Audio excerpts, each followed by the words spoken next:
At Feeling Diva, Ganda Wanda!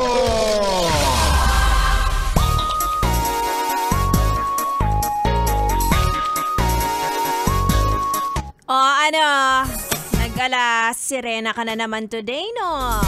Papasok kang empleyado, uuwi kang sirena.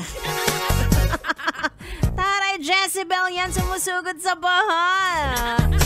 Yes, friend, it's me. It's a girl, DJ Ganda Wanda. Kasama niyo na dito sa 101.1 Yes FM. At kamusta naman ang mga yes friend kong hindi na naging mapayapa ang biyahe? Diba, nung summer, init na init ka, papasok kang basa ng pawis, uuwi ka pang maasim. Ngayon naman, papasok kang basa, uuwi ka ng mas basa pa.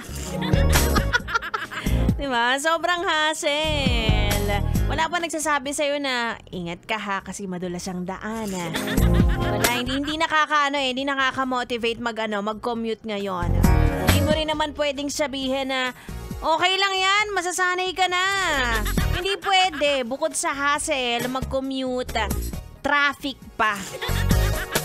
Alam nyo, kung hindi nyo masusolusyonan ang problema ng mga commuters, umisip kayo ng paraan para magkapakpak sila. Diba, tingin ko yun lang ang tanging paraan para mawala ang ating problema. Ikaw ba, meron kang paraan para magkapakpak tayong lahat? Para wala ng traffic, wala nang magbabayad ng pamasahe, wala nang mahihirapan. Makakapasok ka on time, wala ka nang late, diba? Sige na, pag-isipan mo yan habang nasa biyahe ka, tapos message mo kapag may naisip ka na. Sabay tayo maging dilulu. Sabay tayo maging ilusyonada, ganyan. Anyway, kasama nyo na ako hanggang alas 9 ng gabi. Again, it's me, Ganda Wanda.